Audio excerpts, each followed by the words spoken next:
Ça a l'air qu'on parle de ma vie sexuelle aujourd'hui. OK. Je suis comme écœurée d'en parler, mais j'ai vécu une rupture qui m'a vraiment décrissée. En fait, il y a un an, jour pour jour, je partais avec ma vanne puis je commençais à écrire la vidéo «Comment survivre à une rupture encore». Bref, à ce moment-là, je souffrais tellement que je me suis rendu compte que je voulais plus dépendre des autres pour être heureuse. Que c'était en fait une illusion parce que j'étais pas vraiment plus heureuse avec ces personnes-là, puis qu'aussitôt qu'elles partaient, je voulais disparaître avec elles, même quand je les connaissais à peine.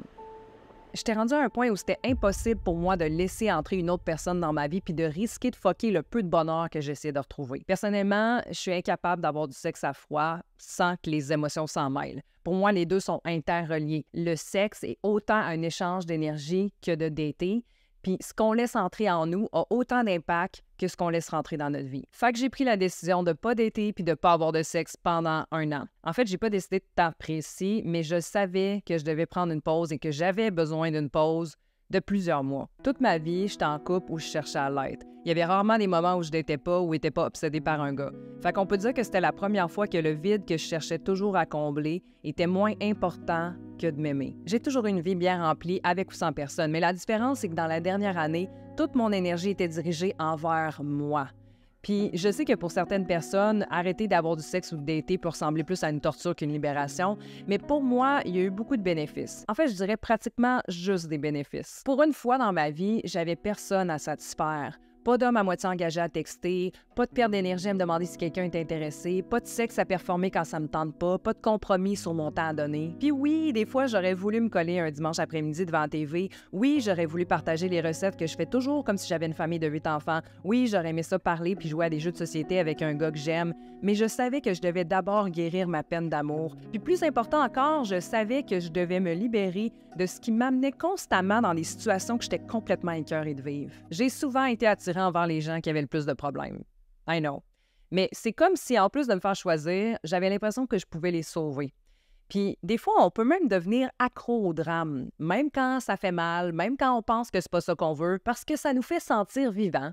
Ça nous donne l'impression qu'on comble un besoin, puis ça nous ramène des fois dans un feeling familier qu'on connaît. Bref, j'ai pris conscience de mon propre drame, puis j'ai décidé d'adresser mes besoins dysfonctionnels seuls, dans l'espoir de vivre autre chose un jour. Ça veut pas dire que les gens que je datais avaient pas des belles qualités, mais simplement que j'étais trop occupée par la peur d'être seule pour voir les red flags qui venaient avec mes choix. Il n'y a rien de mal à choisir quelqu'un qui répond à nos besoins, mais quand on le fait au détriment de qui on est puis de notre bien-être, c'est là que ça devient malsain. On change qui on est pour plaire, on n'est pas constant sur nos valeurs qu'on devrait prioriser, on se respecte pas, on accepte le fucking minimum, puis des fois c'est subtil, mais un jour ou l'autre, on atteint une limite. Personnellement, je me suis tellement forcée à avoir du sexe que je pensais que j'avais plus de libido. Genre, je pensais que mon vagin ne servait plus à rien.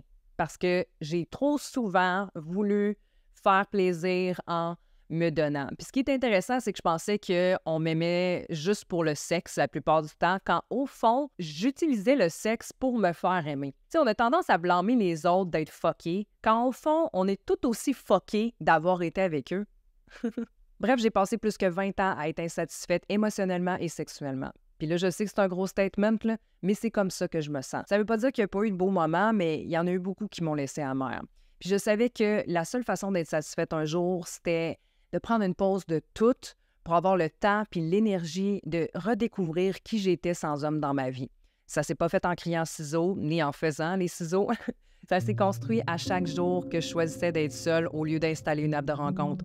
Chaque fois que j'ai refusé les avances de quelqu'un, chaque journée où j'étais reconnaissante d'avoir personne à satisfaire, chaque moment où j'ai pris le temps de redécouvrir mon corps doucement. Puis progressivement, j'ai commencé à retrouver du désir. Pas celui qui était programmé pour répondre aux besoins de quelqu'un d'autre pour me faire aimer ou pour éviter d'être seule, mais bien un désir qui venait de moi, seulement moi. Puis là, je sais que je parle beaucoup de se retrouver, mais le fait de prendre une pause du dating ou du sexe n'a pas besoin d'être lié à ça. Ça peut être simplement parce que tu décides de prioriser autre chose, ça peut être selon certaines croyances, ça peut être un défi que tu te lances, puis ça peut même ne pas être un choix. Mais peu importe la raison, il y a de quoi de vraiment puissant à décider de s'approprier ce moment-là au lieu de le subir. Si tu trouves ça dur d'en profiter, c'est probablement parce qu'il y a une partie de toi qui pense pas être capable de se combler toute seule. Trop souvent, on utilise les gens puis le sexe pour s'évader au lieu d'adresser ce qui se passe en dedans. Puis je sais que pour certaines choses, comme avoir des enfants, par exemple, ça peut être plus difficile. Mais mon point, là, c'est que On ne doit pas remettre notre bonheur entre les mains de quelque chose qu'on ne contrôle pas. Il y a tellement de possibilités dans la vie, mais trop souvent, on se limite à croire qu'il y a juste un chemin qui peut nous rendre heureux. Je sais que personnellement, j'ai longtemps vu les relations amoureuses comme ma porte de sortie, comme la façon ultime d'être heureuse dans ma vie. Puis je mentirais si je disais pas que des fois, je romantise pas encore cette idée-là. Puis c'est correct de rêver de romance, ça peut même nous servir à manifester quelque chose de sain, mais c'est important d'être conscient de nos croyances. Parce que si on croit qu'on a absolument besoin d'une relation ou de sexe pour être heureux, on risque de prioriser nos croyances plus que nos besoins. Non seulement ça, mais nos croyances créent notre réalité, qui, elle, continue de confirmer nos croyances. Puis là, je vais répéter ce que je viens de dire parce que c'est important que tout le monde le comprenne, là. Si on pense qu'on a besoin de sexe ou d'une relation pour être heureux ou de n'importe quoi pour être heureux dans la vie, on va se mettre à croire ça tellement fort que ça va passer par-dessus nos réels besoins. Nos croyances vont créer cette réalité-là qu'on a absolument besoin de ça.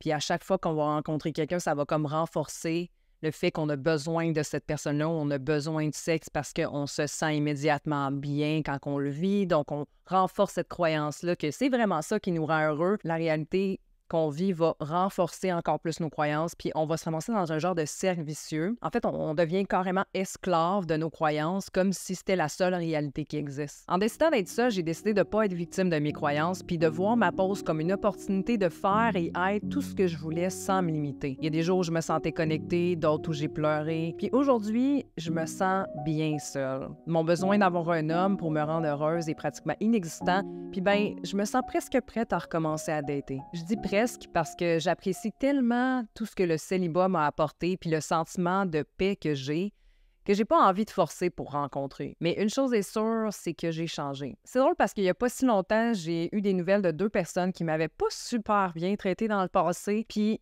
j'ai même pas senti le besoin de leur répondre. En fait, la seule chose que j'ai ressentie, c'était un genre de dégoût. Puis c'était vraiment clair pour moi, puis c'est vraiment clair pour moi, en fait, que c'est vraiment plus quelque chose qui m'attire, ce genre d'homme-là, ce genre de feeling-là, ce genre de situation-là.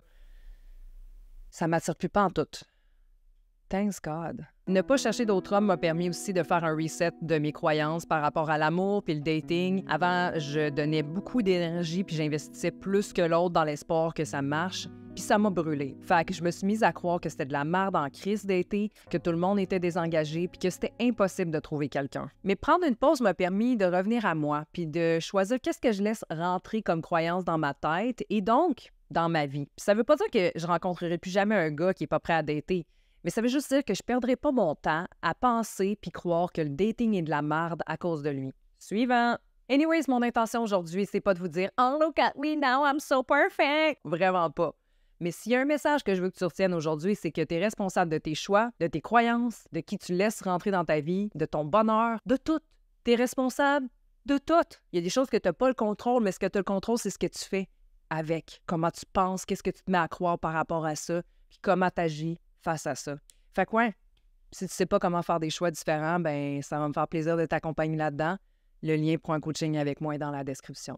C'était Émilie Brousseau, j'espère que vous avez aimé. Si c'est le cas, n'oubliez pas de me le faire savoir en likant, partageant, commentant et vous abonnant. Bien sûr, je voudrais prendre juste 1 seconde et quart pour remercier les membres payants de ma chaîne. Merci tellement de m'encourager à faire ce que je fais gratuitement dans mon salon, les week-ends, à passer des heures à monter mes vidéos puis à filmer pour vous sans attente quelconque, juste parce que j'ai un message à partager qui est plus fort que moi, puis c'est mon purpose dans l'univers. Fait que merci à ces gens-là qui, d'ailleurs, pour ceux qui ne savent pas, voient mes vidéos à l'avance, puis il y a même aussi un autre abonnement qui permet d'avoir des vidéos exclusives aux membres seulement. Donc, si c'est quelque chose qui vous intéresse, je pense que le lien est dans la description. Sur ce, merci énormément à tous ceux qui m'écoutent, à tout le monde qui fait partie de cette belle communauté, à vos commentaires, vos messages. Je suis extrêmement reconnaissante de vous avoir.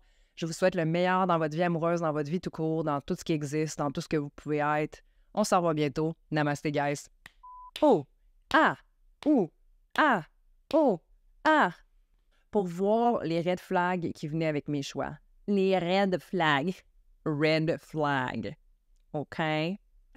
Mais aujourd'hui, je me sens bien. Puis, fuck. Le lien pour du coaching avec moi est dans la description. Namaste, my friends. Namaste, guys. J'ai de la misère encore. Ça fait quand même 6 ans que je disais guys, so Mais pour moi, guys, c'est comme babe, tu sais, ça n'a pas de sexe. Bye là.